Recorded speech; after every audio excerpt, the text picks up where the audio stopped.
Guys, gandang hapon po. Ito na naman po tayo. Prepare na naman po tayo ng ating hapunan. Yan, simple lang po ang aking lulutuin today. Yan. Ito po yung natirang pork chop. So, ito yung aking ipanghahalo sa aking gulay. Ito na po siya. Yan. Meron po tayo ditong kalabasa. Yan. Okra at talong. Ayan, mayroon din tayong sibuyas at bawang. Siyempre, may patis at merong mantika. Ayan. Gigisa ko lang po ito at ito lang naman kasi ang kinakain ng mga bata. Pag nagluluto po ako, kailangan po yung meron ding nakakain yung bata. Ayan.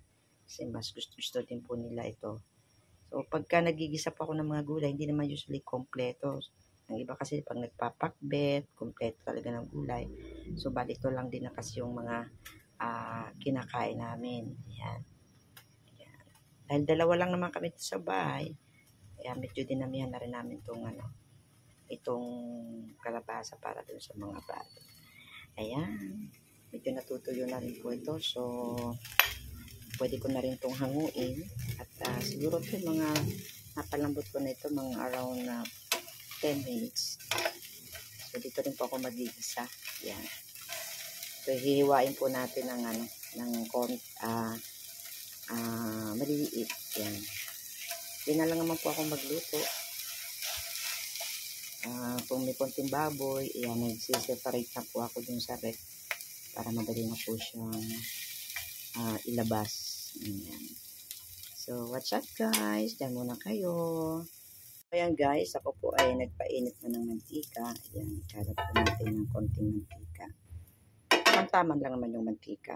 At syempre, start na po tayo mag-gisa. Gisa-gisa lang naman po ito. Gisa-gisa lang. Muna ko yung sibuyas kasi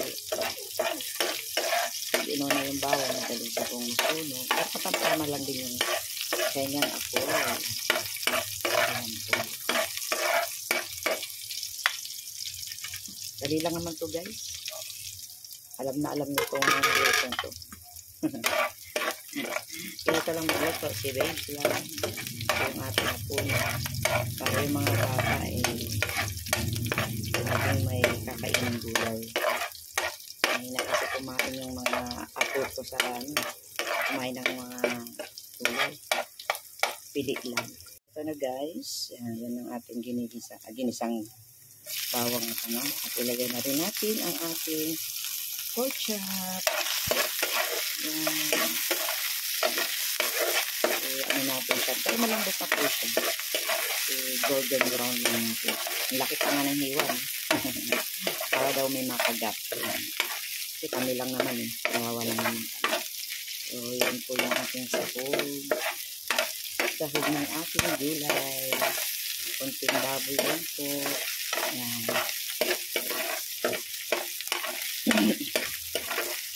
Yan lang po. Simple lang. Depende lang sa kung paano kayo magluto. Ayan. Diba? Guys, medyo toasted na siya. Medyo brown. Hindi masyado natin tostahin. Medyo titigas naman po siya. So, lahat naman ito ay pwede na po siyang sabay-sabay. Ayan, itong mga kulay nito. Parang laging matiling itong aking pagbibigay talaga. Ayan. So, sabay ko na rin po itong bawang tuloy. Talong at ating okra. Gusto ko lang po yung okra tayong talong. Yun lang. Ayoko na po ng sitaw. Kasi hindi ako nakakatiyempo na maganda yung sitaw. So, ito lang. Yung okay na itong gulay na ganito. So, pwede natin siyang simplihan na ng depende sa inyo kung gusto niyo pong paninta. So, pwede na po natin siyang timplahan ng patis. Yan. May patis na po yan. At lalagyan na po natin siya. isa pang tasa. Kasi kailangan may sabaw.